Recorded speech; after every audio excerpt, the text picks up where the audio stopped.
The world has never belonged to those who accept things the way they are, but to those who imagine what could be. Progress has never come from standing still. It comes from those who challenge, who push, who believe in something bigger. They said light could never be harnessed until it was. They said man could never fly until he soared. That we'd never leave this planet until we touched the stars. The impossible? It was never impossible. It was just waiting for someone bold enough to prove it. Every breakthrough, every revolution, every shift that redefined the world began with those willing to challenge the status quo. The challengers, the disruptors, the ones who refuse to accept limits, because they see what others don't. Ambition fuels them. Progress drives them. They don't wait for permission. They don't move at yesterday's pace. They may not have decades of history behind them. They may not have endless resources at their disposal. But what they do have is hunger, purpose, a belief that the future doesn't belong to those with the most, but to those with the courage to create it. They need bold. They need fast. They need partners who move like they do. And when they reach for more, they don't just need ideas. They need the right people to bring them to life. Innovation isn't just science, it's an art. The art of envisioning what hasn't been imagined. The art of anticipating the shift before it happens. The art of turning bold ideas into reality. But even the strongest challenges don't go it alone. They surround themselves with those who have been there before. Because experience, not the deepest wallets, accelerates possibility. And speed with precision matters when building what's next. Because the possible is never given. It's claimed, created, forged by those with the ambition to never stop climbing. The ones who push boundaries change the world. The ones who move fast shape the future. The ones who don't ask what is, but ask what could be. Who don't just see what's possible, but make it happen. For brands on the rise, for businesses that refuse to settle, for those who see beyond the now, hopeful for a better tomorrow. This is more than a strategy. This is more than marketing. This is the art of the possible.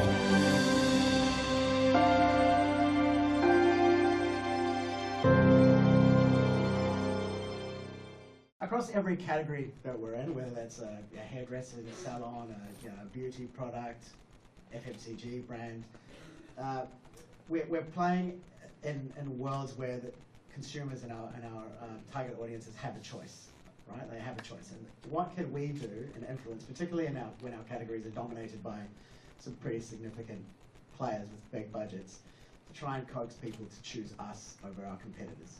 That's what today is all about. It's all sort of handy little tidbits, one slide, little stories, which hopefully will resonate with you guys. There's no triangles with arrows pointing this way and that, and all sort of heady, overly strategic slides. It should be nice and accessible, dare I say possible, and hopefully you guys will enjoy it. So what we're covering today, how to make choosing you feel like a win. We'll go through quite a few, I think, pretty cool examples of that. So making it easy to choose you by removing friction and guiding decision. How to earn trust fast. Ways to build belief in your business quickly, even if you're not the biggest name in the category. How to make customers feel your value. Help people see the benefit of choosing you, not just what you do, but what they actually get. And I think, quite importantly, we'll wrap up with how to be the brand they notice and remember. So that's about attracting attention, standing out in the right moments with the right message without blowing your budget. Believe it or not, we make up to 35,000 decisions a day. The little caveat there is that 95% of those are apparently qualified as decisions, but they're just autopilot. Things like breathing, a regular thing that just happen. You don't necessarily decide that, but the brain's autopilot making that happen. 5 to 7% of decisions, which numbers 1,500 to 2,000 decisions, are minor conscious choices: what to eat, what to wear, whether to answer that email, whether to get up at Sparrows Park and come to a theatre in Ponsonby and find somewhere to park.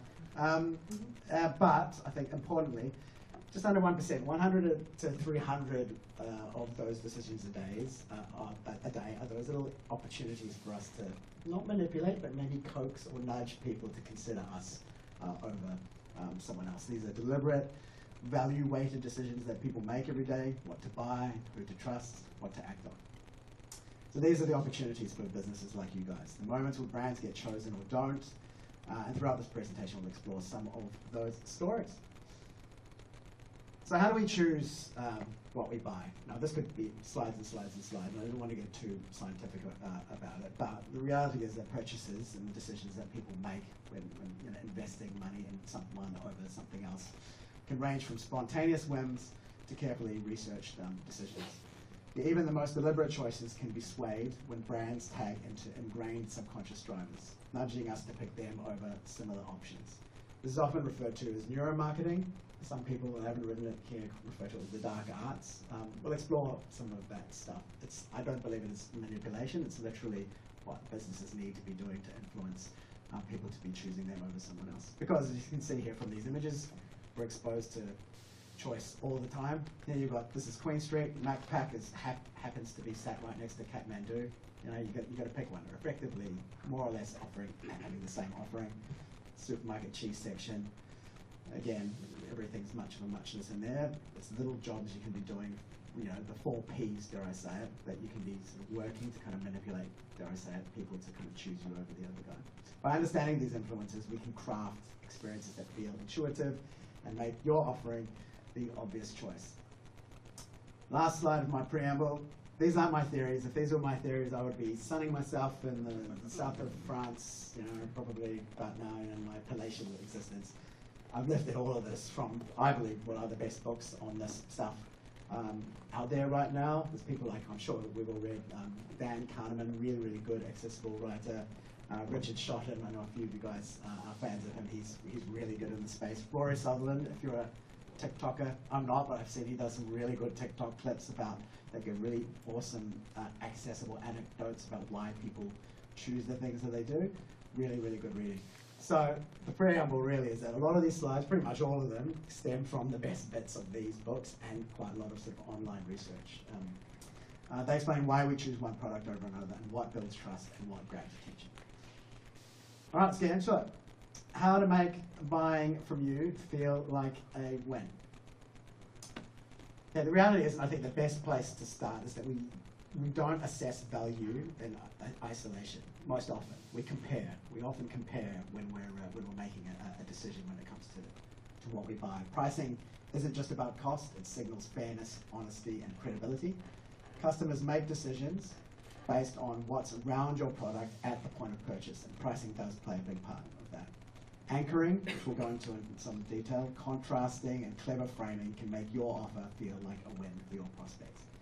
Now this GIF here is just something that I sort of thought would be relevant, because I don't know if you guys are like me, and I'm not ashamed to admit that I will sometimes, when I'm out with the wife, you know, opt for the second cheapest wine, so as not to look like a cheapskate and go for the drop-dead bottom wine on the wine list.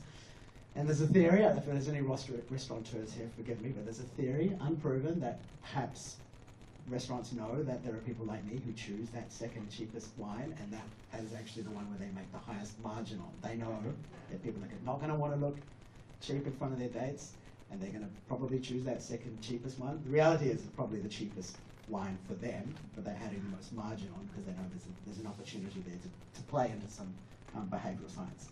It is unproven, but that's the theory anyway.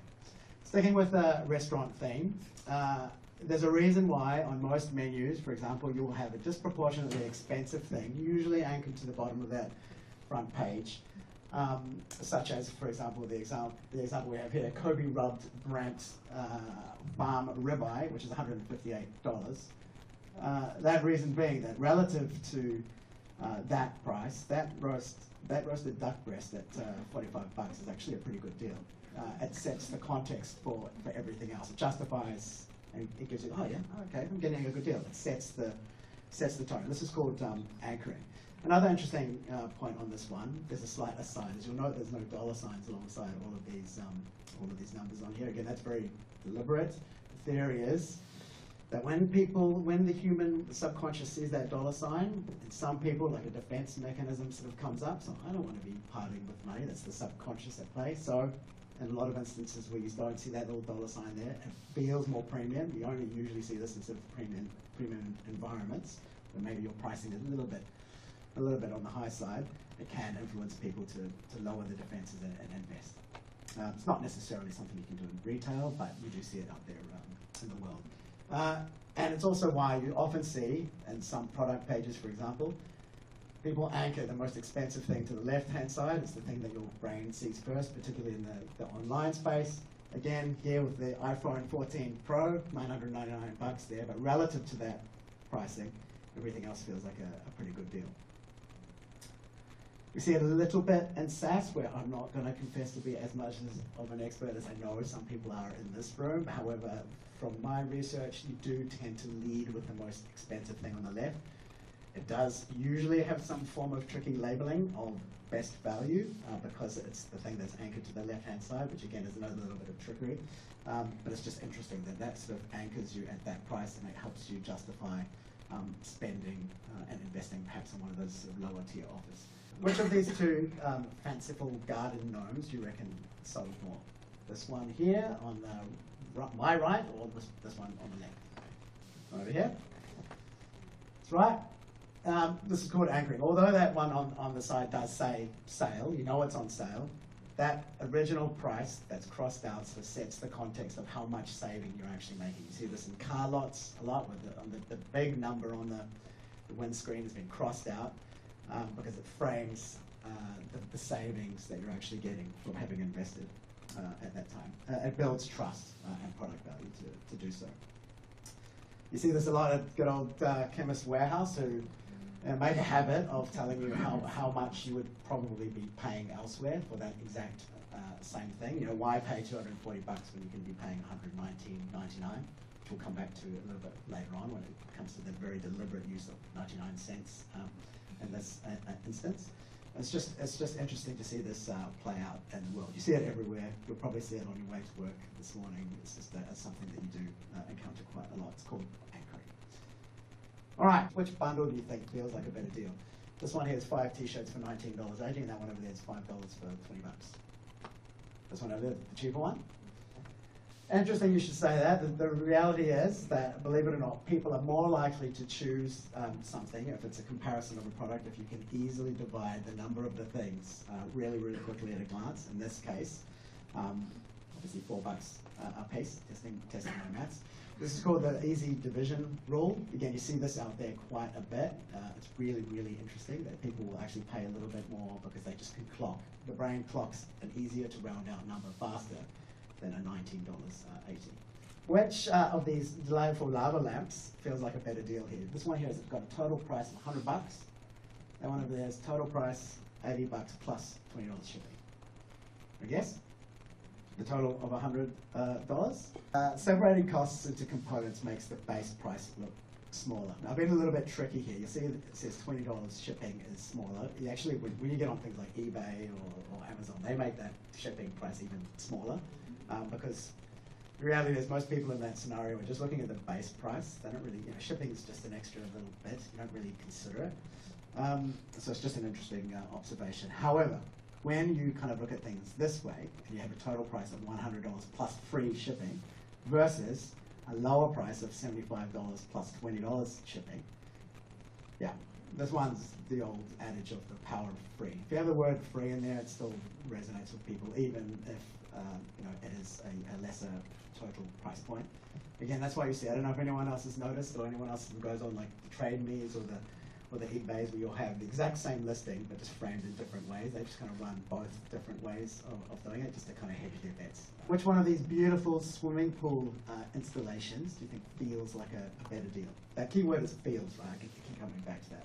This one here, whole thing, value price at $12,000, that's what you get. Or the thing which is broken up into little subsections where you kind of see a little bit more behind the curtain. Which one do you think sells more? Yep, itemized feels more transparent. You feel like you know what is behind the scenes. It doesn't feel like just a guessed number. There's an honesty that comes with it. That's called chunking. Which I think is a bit of a weird word, but whatever, that's what it is. And I think it's just another fascinating little bit of behavioral science, which I think is fascinating to look into. Here's another interesting one, 2 gym memberships. One of them is just $350 a day. The other one is less than $1 a day. Which one do you think performs better? That's right, it's the less than $1 a day. This is called the affordability illusion. Yeah, I see this all the time as well. It's super sneaky. You see it on things like infomercials. You see it all the time. It kind of makes something feel a little bit more digestible. It's why I think it's super smart for people like, I don't know, SaaS products to kind of have their pricing structures as annual as well as sort of monthly. They charge you more for that monthly rate, but it feels like less of an immediate loss because of it. All right, I like this one because this is something that I experience all the time. 2 identical hotel rooms, right? You're looking to go on holiday somewhere in Spain or something. 2 identical hotel rooms. They look the same. They have one difference, and that one of them is the king room. The other one is called the king deluxe room. That word deluxe is only really used in hotels from my experience. Exactly the same room. The only difference really between these 2 offerings is their proximity or view of one of them is overseeing a courtyard, the other one is seeing a harbour view. Now the cost to the hotel for building these 2 rooms is exactly the same. They're copy and paste hotel rooms. However, which one do you think you can, or they get away with charging more for? Yeah, just the simple term deluxe, exactly the same room, but that one, and you can create value from nothing. They would go, oh, how can we sell this one? Oh, this one's closer to the gym. This one just happens to have a harbour view versus the other one, which is a courtyard view. Just creates value from something which is effectively the same in terms of cost to the hotel, which is, I think, quite interesting. Okay, so 2 sets of Reebok kicks are on special.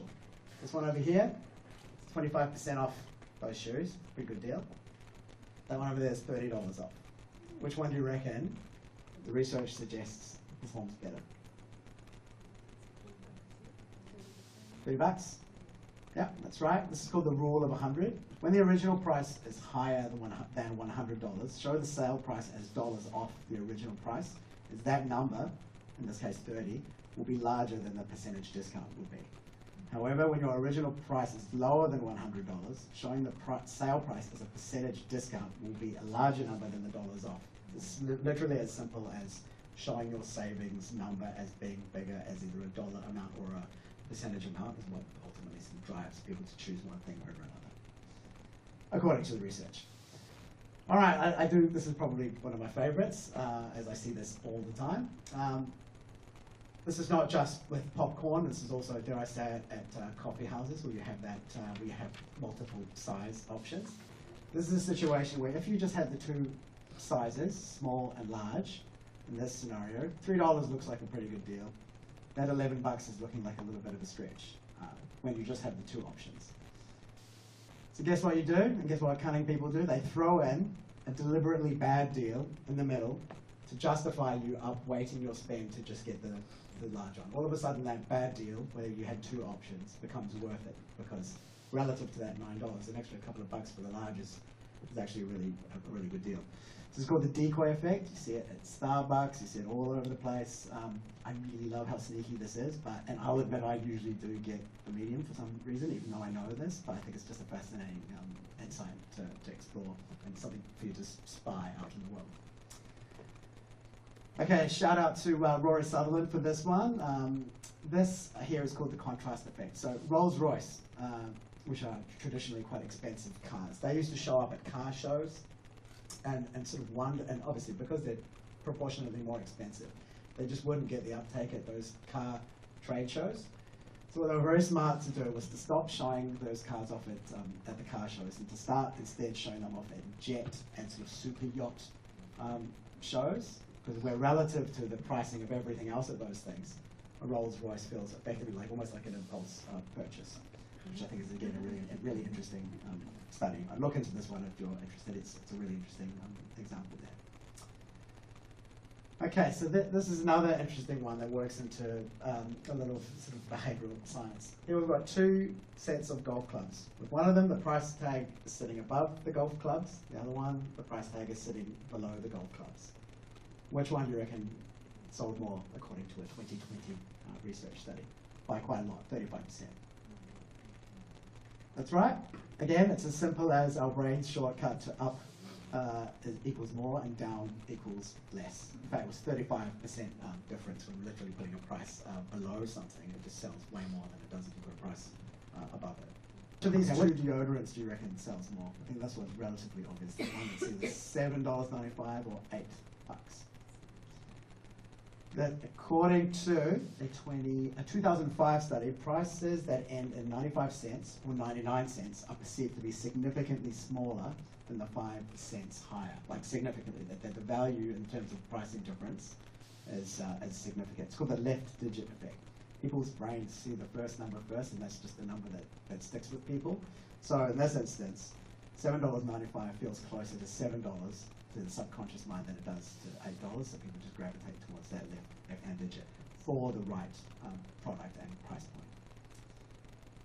Which of these delightful red summer dresses do you reckon sold the best from this study? We've got three options here. You've got $34, $39, $44. You want to hazard a guess? The middle. Yep, it's the middle one. Shoppers have been programmed over years and years and years to associate the number 9 with promotion or some sort of deal. Even though it's not, people associate in their minds that if it's got a 9 at the end of it, it's whole promotion, there's some form of discounting in there. That's programming. This was a study conducted in the late 90s. The showings found that over decades of that retail exposure, shoppers have basically been programmed to lean towards 9 as being smart ways of end their pricing. Okay, 2 delightful gift packages. Super premium, high-end, something that is a luxury spa gift. It's a gifting package, right? But one of them is $199.95. The other one's $200. This is something you're buying for someone else. It's been promoted as being a gift purchase. In that scenario, which one of these two prices do you reckon sells disproportionately higher? Yeah, this is a 2015 study. When people are buying something meaningful or a gift or an experience or a premium item, the confident rounded number wins out more often as the purchase is based more on a feeling than anything any more analytical, or where you're buying something maybe for yourself and you're comparing a little bit more. You lean towards those sort of rounded numbers because you're, dare I say, less probably technically invested, although it is something which you're giving away to someone. When you contrast that with, however, perhaps you're buying a high-end laptop for yourself, it's the flip side, right? So of these two, it goes without saying, I'm sure you can predict, when you have a more precise number in this scenario, particularly when it's a high-end product, particularly in tech, if you are more precise with your number, even if you're a higher number, you're more likely to sell in this scenario. Moving away from pricing slightly into some claims spaces. It's called the framing effect. Same product. One of them was labeled as only 0.1% germs survive versus 99.9% of germs are killed. I think you guys can guess which one sort of performs better. They're saying the exact same thing, but this is just the framing of your language. It suggests efficacy. Same wording, completely different perception. Right, to kick off this next section, I'm going to show you a quick video so I can have a glass of water, and I think it sets up the theme of the next little bit. So here you go. Banana thing? I have these people that come here and they get 10 samples, And it's not right for the woman working back there. She's got better things to do than just scooping out samples for them. They're all... What is this? Oh, Look at this. Swirly People thing. are waiting. That's not right. No, it's not. The raspberry chocolate, whatever that is. Got a long wait. Oh, could I try the tiramisu? That's good. That's a good one. That's a good one. Get that. Get that. I think I will. Yeah, get that. Thank you. Get that. And I think I'd Yeah. like to try the banana, please. Banana? Whoa. It might taste like, let me guess, a banana? And some chocolate. I mean, this is Just really the plain ridiculous. This is so chocolate, rude. Just the plain chocolate. You know, you're like a sample abuser. That's what is you the are. matter with you? You're abusing your sampling privileges. What do you One think I sample, have these little two samples the spoons most. for? You can't just go on sample yes, after yes, sample. I can. No, I you can. can't. You know what? I'm just gonna have the plain vanilla, please. Thank you. Oh, a decision's been made. Oh, we got vanilla. Enjoy. Thank you. Vanilla. She winds up with vanilla? You gotta be kidding me. That was the vanilla.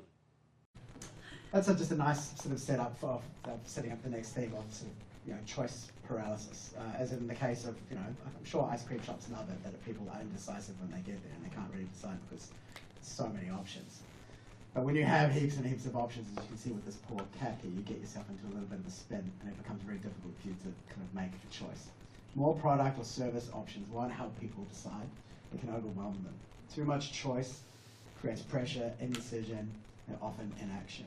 In fact, adding more options can actually lower your conversions, which I do see happen quite a lot when new products are launched and people just go hell for leather and go, oh, what about this one for this guy or this one for that young lady?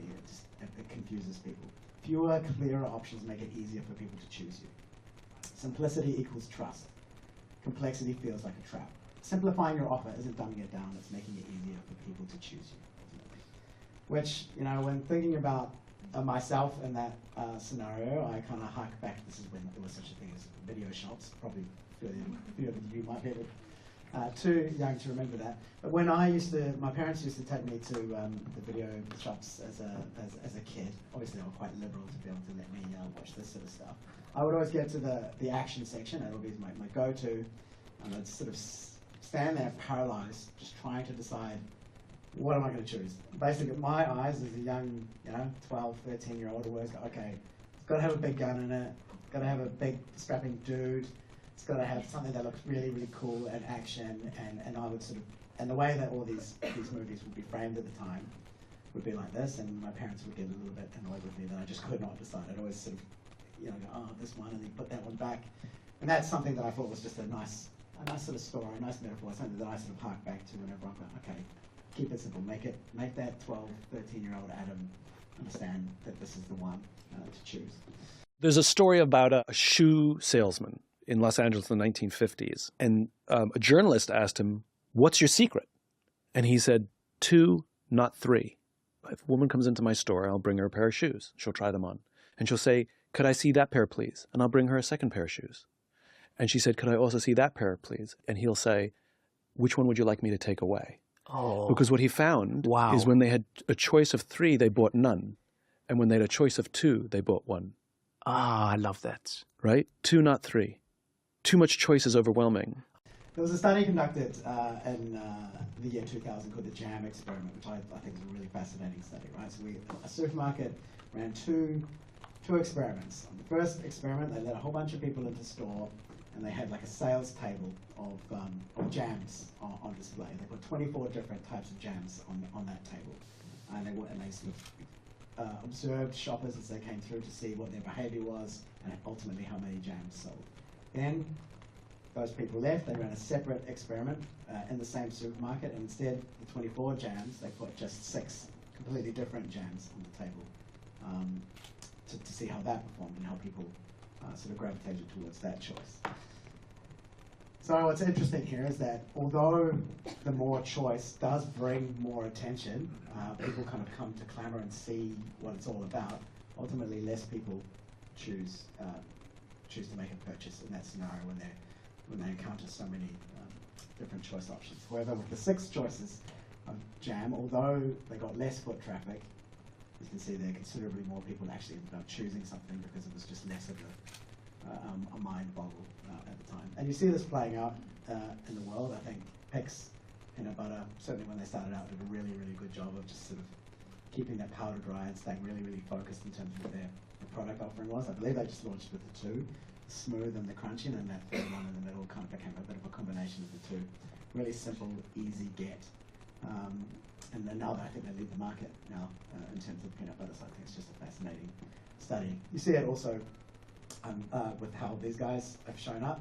Blunt, really like what the Blunt guys have done. I know that they've slightly diversified their product range, but not only are their choices quite limited, their labeling makes it really clear as to who each of these umbrellas are actually for and the scenarios that you're there to use them for, which in some instances can help justify those price tags. That's not inexpensive for an umbrella, but it just makes the choice easier to make in the moment.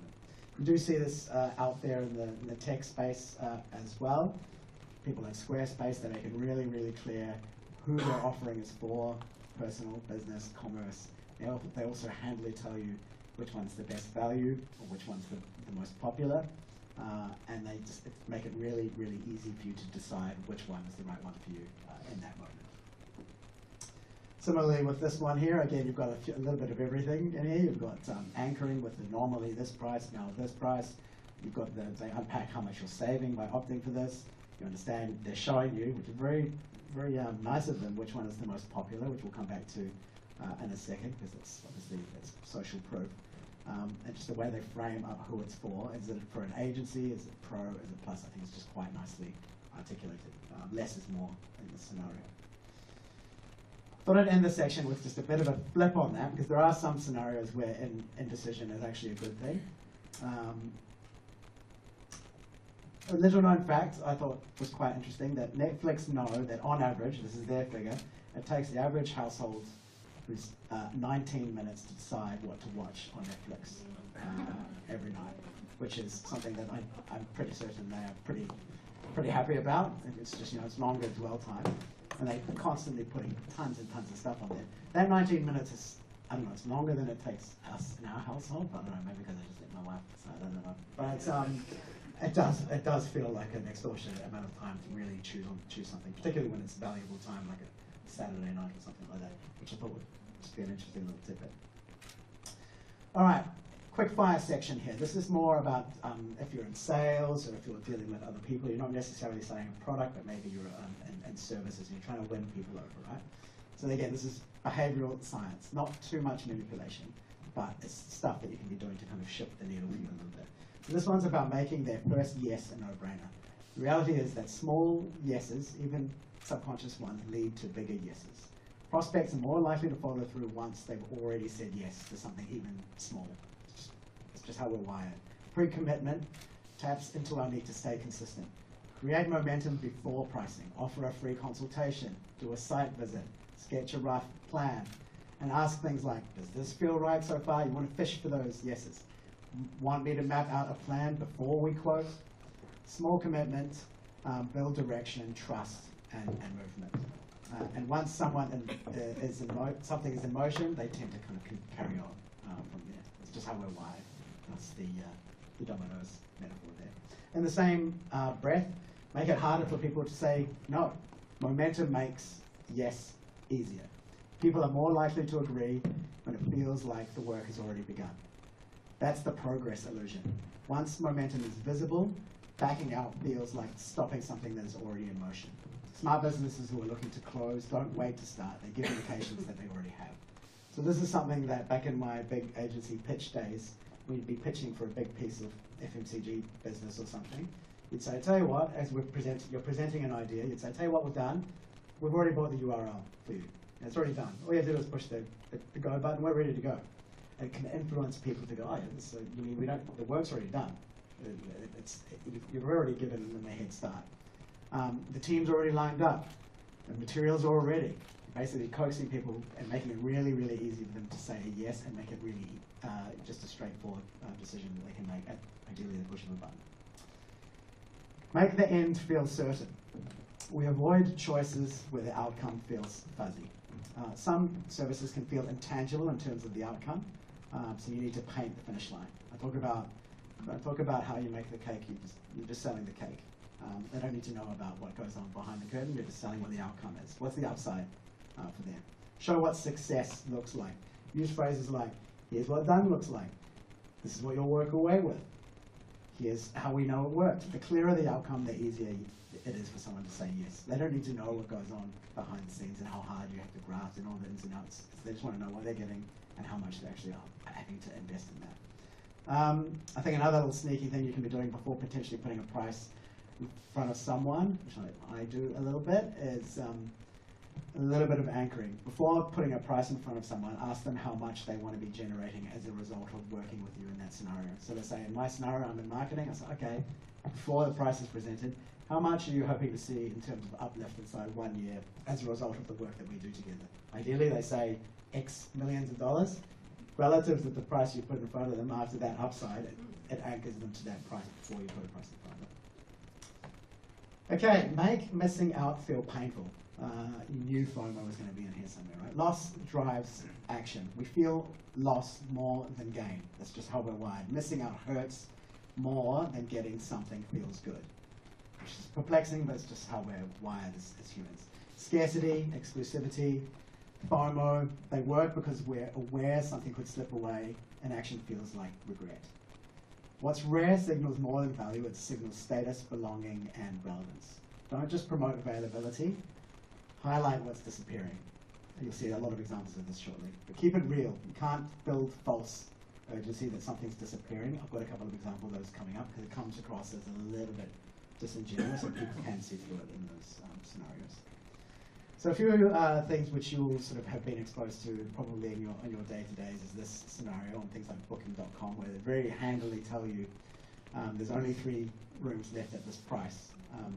You know, the unwritten language there is like, you better get in quick or you're going to miss out on this room.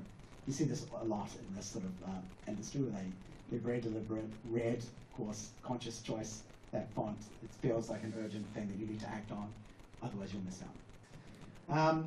This plush octopus, other people want this. 14 people have this in their carts right now. You want to be one of the people to get in before those 14 people. This hairbrush thing, 14 people are currently looking at this product. Again, they don't need to necessarily have that there. That's social proof. It sort of pushes you to make a decision in the moment, because if you don't, then one of those other 14 people might get that one before you get it, and then you miss out. Countdown timers on sales. I don't love them, but they do sometimes work in certain environments, particularly like Europe. This sort of stuff seems to go off pretty well. And equally, things like Black Friday sales and sale, like Briscoe's does it constantly, so I don't think it necessarily works for them. But when a sale feels like it's ending soon, it does drive you into store to act before you miss out on that opportunity. Another super sneaky thing that has started to happen a lot more, which I like for its cleverness, but don't love the way they do it, is putting a time limit on your checkout. So you add something to your bag or your cart, and if you don't buy that thing within a certain amount of time, you have to go back and find that thing in the size and the color that you wanted and start the whole process again. Quite sneaky and manipulative, but it pushes you to make a decision in that moment, and probably does pretty well for these guys. I think this is ASOS, possibly. So very, very sneaky stuff. Equally, exclusivity is a thing that you can leverage, you know, to make people feel like they're on the outside of something they want to be in on. McDonald's do it really well with the McDonald's app. I'm sure I'm not the only one with the McDonald's app, or maybe I am, but you do feel like you get exclusive deals there that you wouldn't kind of ordinarily get elsewhere, which they kind of call out quite a lot in terms of their messaging. Equally, limited time, only VIP exclusive offers is something that from the outside people just want to be a part of, and it doesn't cost anything really extra for you to kind of put that kind of messaging out there in terms of your comms. Nike does this really well. They're really sneaky. They've got a subscription service that gives members early access to new releases. So people in this sort of world, if you wanna be in and get those first tabs on those new kicks, then you've got to sign up to be a member, otherwise you're going to miss out, which these guys do really well. All right, next topic. If you find $50 lying around on the ground, which is these days is actually quite a lot of money comparatively, you feel pretty chuffed, right? You feel pretty happy with it. Yeah, it's $50, and you're going to get a crate of beer or something. But however, on the flip side, if you lose $50, that feeling of loss feels like the end of the world. Those are two very different feelings that people have. It can be $20 for some people. There's a big contrast there.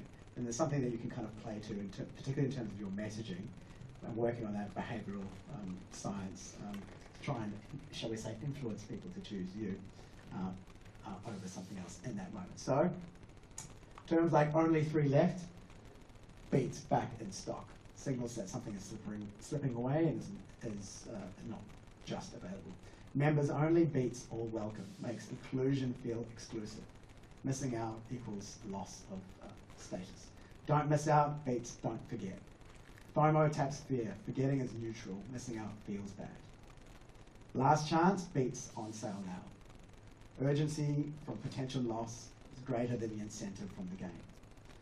And finally, offer expires midnight beats great value deal.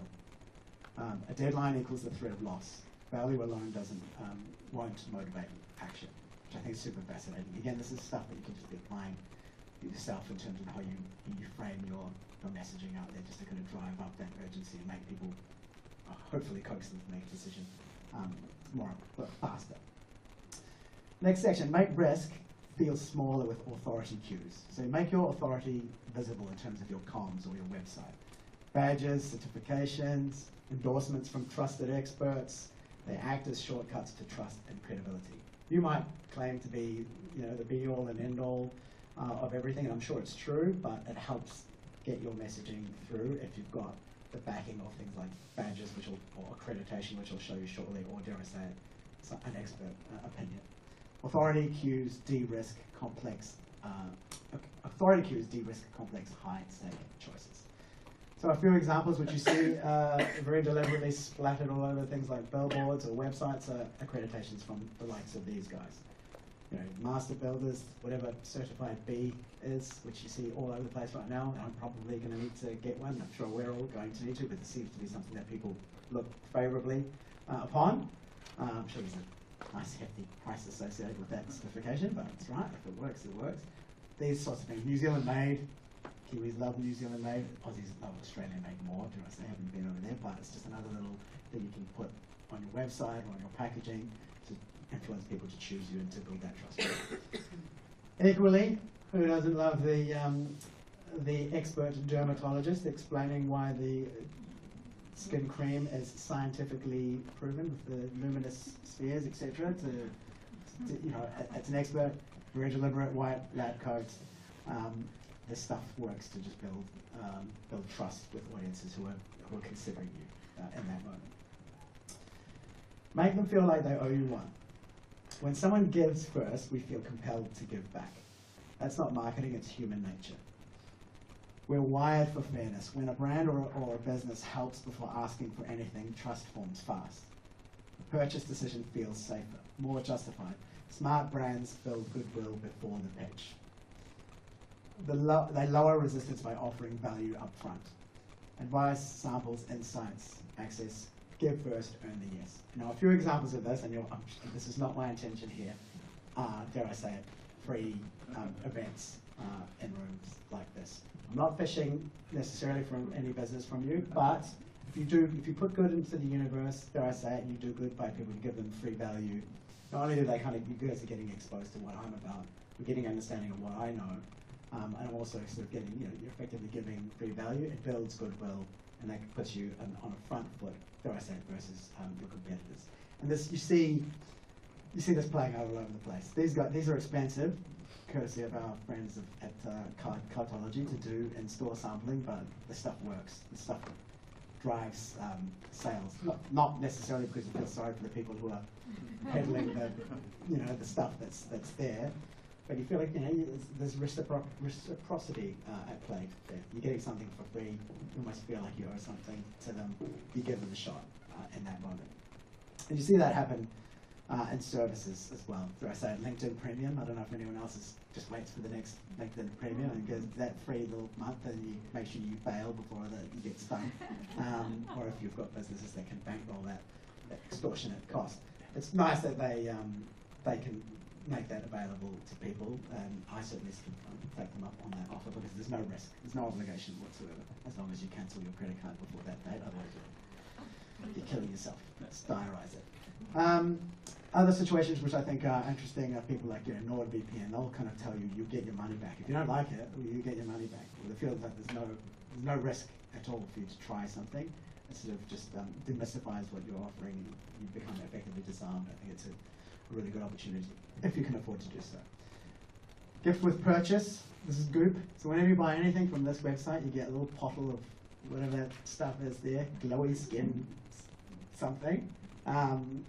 which is again, why not? If you're on the fence on something and you can offer a free gift with purchase as added value, maybe via some sort of a deal you make on the side with someone, I think it's a good opportunity for you to push someone over the edge and to make a decision to choose you. I'm told that Mecca are really good at this in terms of their gift with purchase. I believe that they actually allow you to choose monthly the gift with purchase that you get. I think it changes up a little bit, which makes that added value even better. You don't just get what they tell you get, you get to choose from a range of things, which is I think a good opportunity for their partners as well. Quite disarming. Obviously, low-hanging fruit, buy one, get one free. It's, if you can afford to do so, I think it's a good way to kind of get people through the door. I see this a lot. I do this. I'm sure a few of us in this room do the old book free consultation. Not necessarily free. It's an opportunity for you to get in front of someone, and you're effectively taking a brief from them in that moment. But you frame it as a free consultation. You are giving them some value, but it's also an opportunity to get in front of someone, hear their problems, and try and unpack if you can actually offer them some form of value that can help them out in that moment. Equally here, Vans do a cunning thing with us. Say, hey, tell you what, buy something from us now and you'll get money off your next purchase. So you're also sort of effectively swindling a little bit of loyalty there, as well as sort of coaxing them over the line in the moment. It's effectively building longer term favour with people. Finally, for this section, I do love a good old-fashioned value add. I think people like Mitre 10 do it really well. They're not necessarily selling something. You can go to their website, you can get an easy guide on how to put up that gutter or whatever it is, or how to build that thing. They're not trying to sell you anything. This is just helpful advice. And because they're doing you a solid, the theory at least is that you'll get them back because they're good folk. This is also a natural expression of the way they show up as a brand at the moment. See what they're advertising. They've got a guy who's in store who's kind of with you every single step of the way. This is a nice way of executing that marketing strategy. Make them feel like it's already theirs. We value something that we already feel we own, even before we actually own it. When something feels personal, familiar, already part of our lives, we don't just want it, we start to fear losing it. That imagined ownership drives up desire, it pushes people closer to saying yes, and because the moment they start picturing life with it, not having it becomes a harder choice. And we'll see some examples of that, I'm sure that all of us will be familiar with here. There's a reason why test drives are something that car salesmen push so much. If you're experiencing what it will be like to be behind the wheel of the car, you also got the sales guy going, yeah, you look good in that seat, and all those sorts of things that kind of coax you to make a decision. It feels like it's yours in that moment. It should push you closer to making that decision to actually purchase.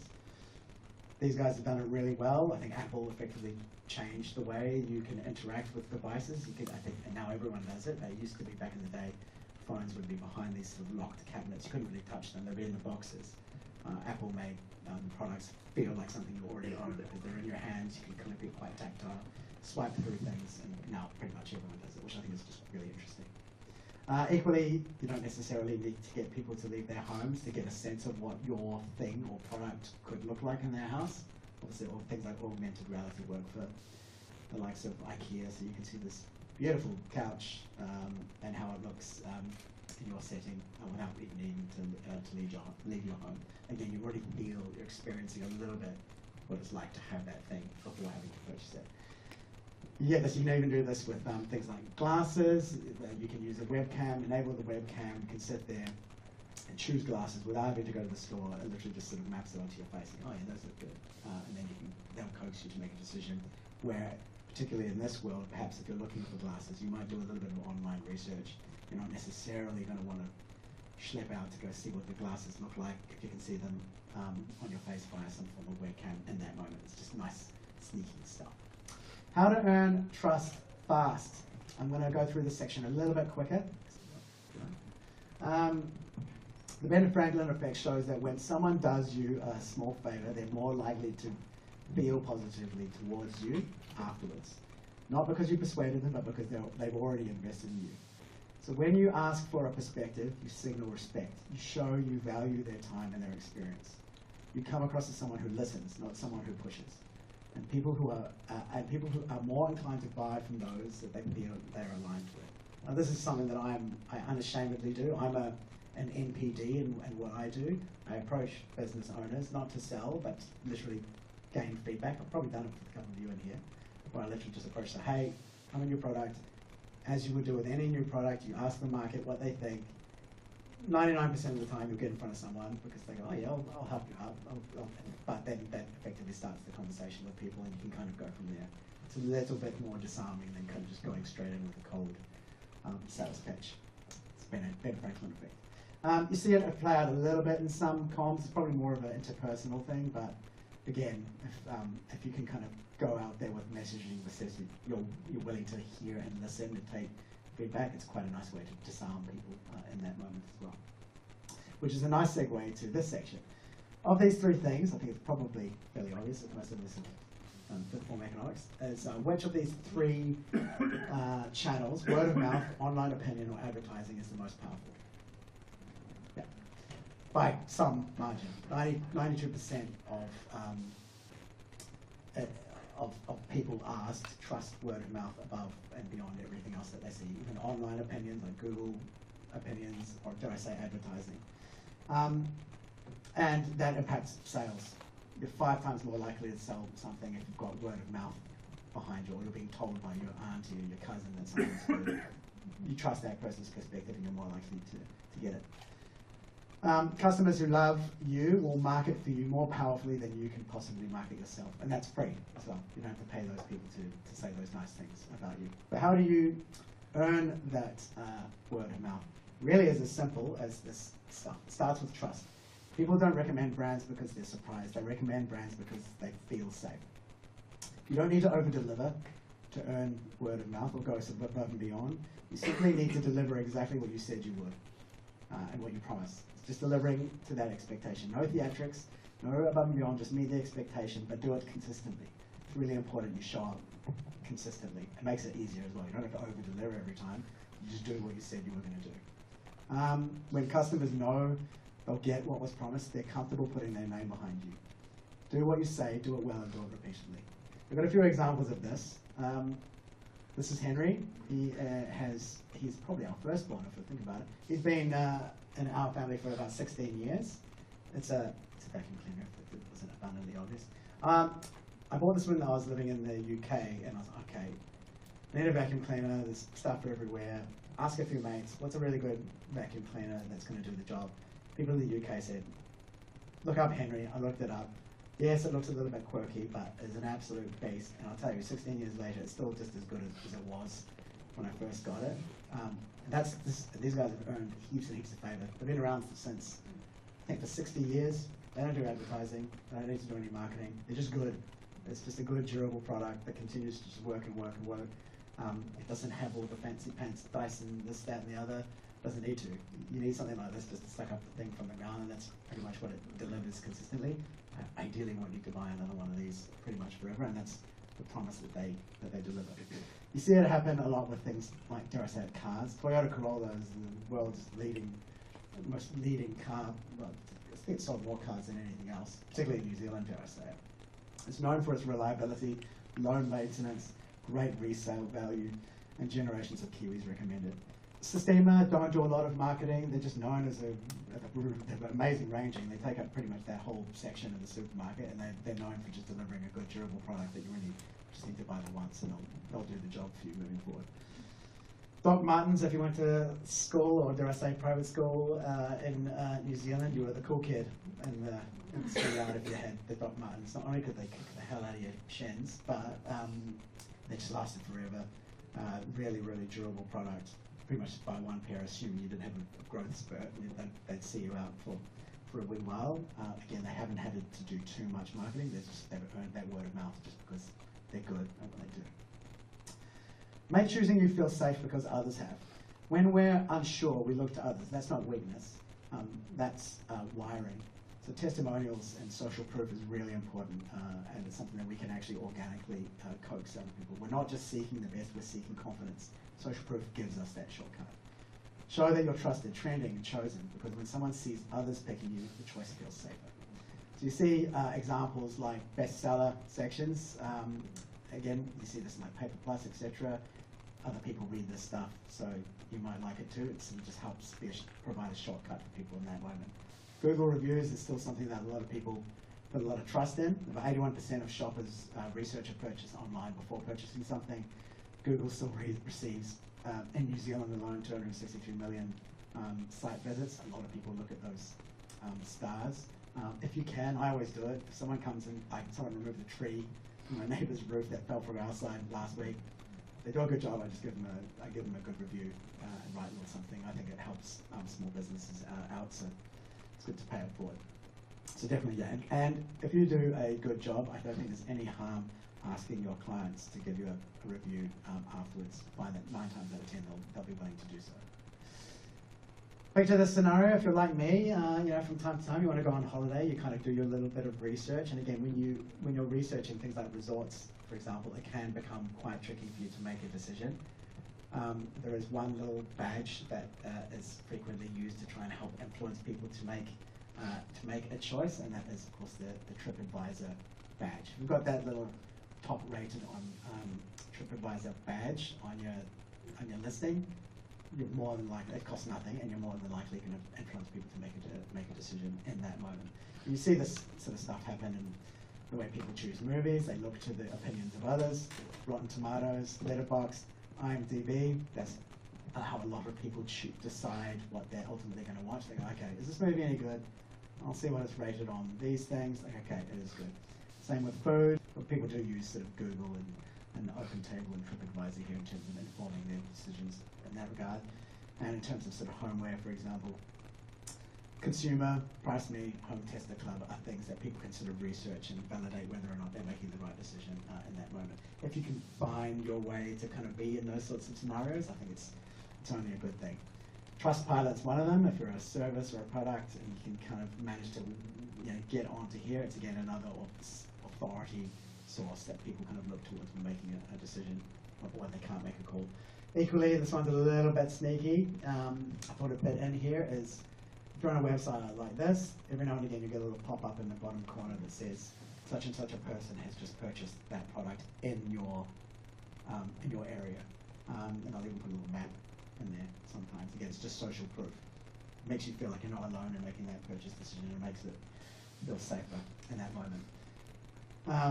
I've been burdened in the past with having to make quite a few ads with the inclusion of these sorts of things on them, on this insistence of the clients. They love them. Whatever Reader's Digest Trusted Brand Awards is, the clients love it.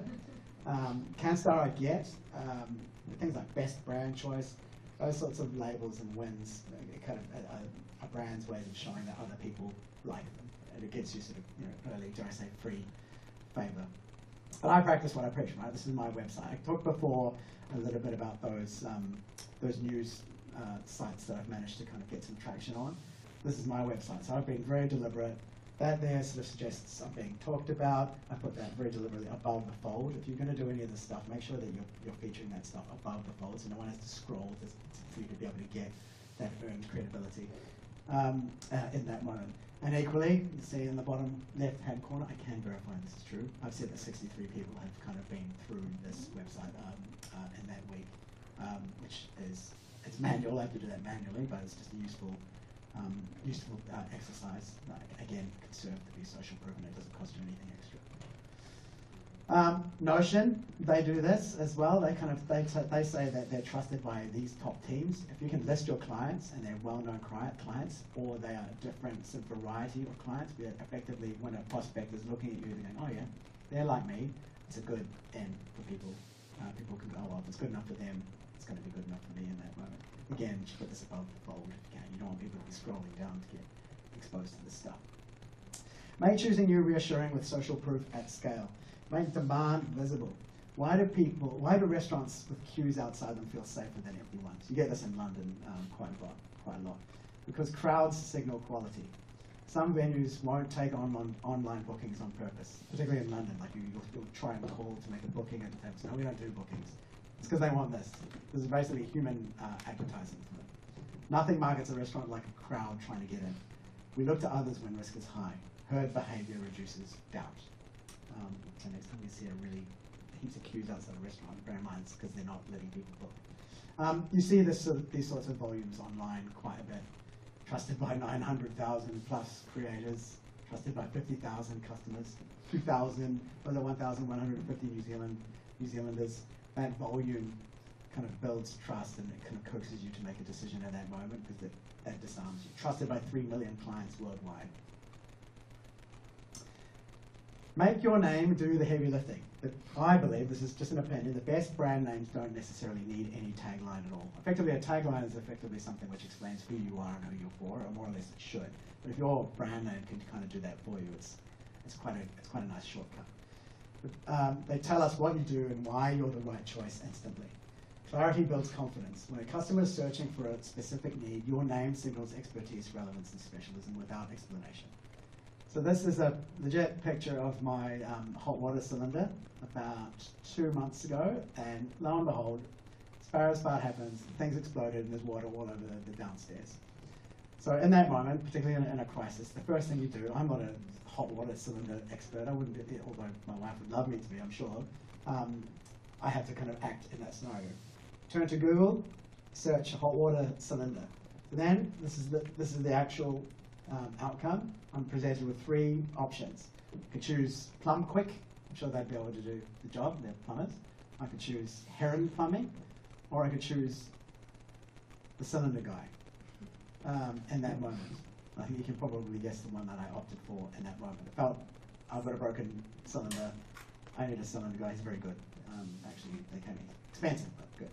And you kind of see that stuff play out in the world all the time. Here's some examples. Just Cuts, it is what it says on the tin. You know exactly what you're going to get just simply from the brand name. I know it's nice to have a frilly brand name and something that makes people feel something, but particularly in like a SME space, I think it's helpful for you to just call yourself effectively what it is that you are, and particularly if people are finding you via things like Google search and they're looking for a specific solution to a problem they have. It's useful to show up within some degree of expertise in that space. Colour, I'm not going to dwell on too much because it's a bit hokey, but there is a degree of the colour that you show up with in terms of your branding does have some influence in terms of how you want people to feel in that moment. Yellow is ordinarily associated with being warm, optimistic. Orange is about togetherness, support, friendliness. Red is about impact. Gold, passionate. Blue, which drives me nuts, is about trust. It's the most overused colour. Apparently it's the world's favourite colour by like 70%. 70% of humans say blue is their favourite colour. Green, healthy, harmony, growth. Purple, creativity, wisdom, imagination. These things do make a difference. And the one example I thought I'd share in this case was just an interesting study that sort of took place when there was a test of 2 shampoos. One was in a white bottle, one was in a black bottle. Which one do you reckon sold 30% more in this scenario? This was tested in terms of the bottle. See, that's what I thought as well. However, it's the black one. People associated the black in that instance because it is anti-dandruff. That's the sneaky bit. It's anti-dandruff shampoo. People want efficacy in that moment. People associated the black bottle with being, more scientific, and something which had more sort of power and potency in that moment, and that's where people tended to lean. Next section is about making things feel familiar. And I thought I'd give the analogy of, remember a song that got stuck in your head, and I'm putting K-pop Demon Hunters in here because potentially when I first heard a couple of those songs repeatedly forever, I may or may not have loved it, but over time, you don't love it, but over time you kind of get the tune, you can kind of, catch yourself singing along a little bit, and that's just something that happens. Even the absolute bangers that you love these days, sometimes the first time you hear them, you don't absolutely love them. They kind of grow on you a little bit over time. It's just with constant sort of overplay and use. Familiarity changes perception. That's what's at play there. The more you expose someone the same thing, you become familiar with it, and it just becomes something you're just more comfortable with over time, which you just see in terms of the consistent way that a lot of these guys show up. Regardless of where you are in the world, if you go to McDonald's, if you're in Saudi Arabia or China, New Zealand, wherever, you're going to get more or less the similar sort of McDonald's experience. You're going to get similar branding. That one there on the right is actually fresh. That's Ramadan. I think they've started doing some quite interesting advertising in terms of, I think before, when it's daytime, it doesn't have the chips there, and I think when it becomes nighttime, there's chips inside there. the box there. Same with Ferrari, they always show up the same way wherever they are. There's consistency, and they kind of build that over time. They build that equity. Johnny Walker's the same, and same with Coke. You always can clock a Coke or a Coke ad, or Coke anything, because they always sort of tend to show up in the same way and kind of imbue the same feeling in you. Make realness feel reassuring. Perfection doesn't build trust as well as realness does. No one expects flawless. In fact, flawless feels robotic. The analogy here is that even if little Jimmy here has completely soiled your living room, they come up to you with those little puppy dog eyes and they say, sorry. You kind of immediately disarm. You can't be angry at someone who, even though they've made a bit of a boo-boo in this scenario, is apologetic and forthcoming and sort of fesses up with the situation that has happened. And you kind of see that play out a little bit out in the world, that sort of that honesty and sort of showing up as very real is something which people like. Which one of these biscuits do you think people gravitate towards? Yep, 66% of people gravitated towards an imperfect looking biscuit in a recent study, which is actually why I thought that the old Wendy's burgers used to lean into that as well. It was like an imperfect sort of burger filling. People sort of just feel it's something that they trust more because less manufactured. Interestingly, because I see this happen quite a lot, which one of these do you think feels more real? 5-star, all 5-star Google reviews for 250 of them, or 4.5 stars? Which one do you think people trust more? It's the lower one. So I see a lot of people going 5 stars, 5 stars, 5 stars. People don't believe it. This is a study in 2022 of over 120,000 product reviews. Anything above 4.5 stars and purchase likelihood decreases.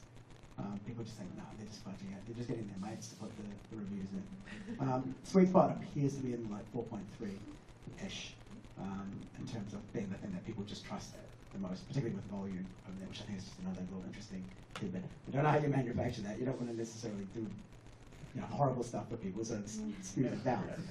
But it's something that just, I think, overwhelming people tend to trust. There's a well-known campaign for Timex that sort of leaned into a weakness. They sort of unashamedly, knowing that everyone's going for their little email watches. I don't have one, so I don't know what it's called. Smartwatch, sorry. So they said, so look, know the time without seeing you have 1,249 unanswered emails. There's a confidence in that. They're known for having these amazing timepieces. That's what they do. That's what they deliver. And that sort of gains them quite a lot of favour in the space. I think there's an honesty in saying that your cough medicine tastes hideous, because again, that sort of suggests that it works. It's not necessarily supposed to taste good. These guys lean into that. People swear by it and at it. It tastes awful and it works. I think there's an honesty in that. It's not trying to be everything for everyone. It's a well-known case study from 2018 for KFC. They ran out of chicken in the UK, and obviously the UK loves their KFC. So rather than kind of, some sort of try and manufacture something, they just sort of fessed up.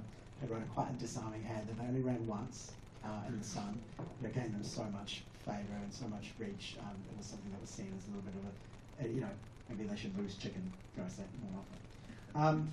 Avis was, this is called the Pratfall effect, by the way, which I always enjoyed as a name. Avis is only number 2 in rent-a-cars, so we try harder. Again, it's a disarming message. They lent into the fact that they're not the market leaders and use that as a way to kind of disarm people, to kind of bring them in. You see this happening, brands using perceived weaknesses as strengths through the likes of Mainland. Good things take time, and I think a similar positioning for the likes of Guinness, which takes an absolute age from poor, half poor, then go there. They lean into that by saying good things that come to those who wait. Leaning into a weakness and turning it into a strength, I think, is a good opportunity if that sort of thing is something you're exposed to. I can't stand Marmite, but they know that about me and they know that about their audience. And by admitting that it's not for everyone, it actually makes the people who love the brand love them even more. They feel like they're part of the in crowd. It's something that they lean really, really well into. I think it's just an interesting space. How to make customers feel your value. Customers don't buy features, they buy benefits. Okay, so I'm going to give an analogy here, and just to kind of explain the story, because too often I'm exposed to briefs where you just get a long list of product features, which ultimately end users and purchasers don't care nearly as much as you might think they do. So let's picture a scenario, right? Your air fryer, if you're an air fryer guy like I am, your air fryer breaks down, You need to head to Briscoe's, you need to get another air fryer. You can be exposed in that scenario to a whole row, you get to Briscoe's, you get a row of air fryers there. Now they'll all show up the exact same way. They'll tell you they have 1500 watt heat element. This is going to be on their packaging or on the signage. 12 heating functions, rapid air circulation, dishwasher, safe basket. You get what I mean. It's all just, these are all just product features, but to the end user, they're not necessarily explaining how these features are actually improving their worldview or how they're feeling in that moment, dare I say, and what their actual need state is. So instead of, dare I say, 1500 heat watt element, dinner in minutes, even from Frozen, saying effectively the same thing, you're just framing it as a benefit to the end user. Instead of 12 heating functions, fries, bakes, roasts, all in one device. Rapid air circulation, instead of that, crispy results, no oil mess. Flipping a feature to come across as a benefit, something that enhances your experience wherever possible. I think it's just a nice shortcut. If you're ever writing copy, or you're ever thinking about how you're going to sell your product, focus instead on the benefit to the person you're wanting to sell, and not necessarily just a big list of features. So, for example, is this a comfy mattress, or is it a better night's sleep? Is it an energy drink, or is this the feeling of being unstoppable? Is this gym membership, or the promise of transformation? Is this a camera, or memories that last a lifetime? Is this an Italian language course, or the confidence to order dinner in Rome next year? Are these noise-cancelling headphones, or peace on a crowded flight? It's all about framing the benefit to the person who's making the decision. Is this a great tasting low GI chalk malt powder, or the daily boost that powers play, sport, and study? So you get the picture there. Make the pain feel familiar. Okay, so we don't always question everyday frustrations. We adapt, we settle, we assume that's just how it is. But often that normal was set by the category. Small brands can challenge it. They spotlight the compromise people have normalized and reveal it was never necessary in the first place. Show people they don't have to live with the standard they've been given. So the reason behind this little GIF here is this was me during COVID, I take ages to drink my coffee. It takes me like a good hour and a half to get to the bottom of it. And usually, about the halfway point, your coffee's freezing cold and it tastes a bit gross when it's cold. It's just a problem I've learned to accept and live with. I still got to the bottom of the cup, but it was a bit gross. Lo and behold, somewhat fortunately, I stumbled upon an ad that literally said, "Say goodbye to cold coffee." This is a bit lame, but this is called an e-mug. I have one. It's cool. It's called the Ember. It's the most expensive coffee cup I've ever had. It's like an app-built mug. But it means you don't have to carry around a thermos if you're slow at drinking your coffee. It just keeps it hot. You don't have to keep it in that little thing. It just keeps your coffee at the same temperature as it was when you first put it in. If you're a slow coffee drinker, it's actually pretty useful.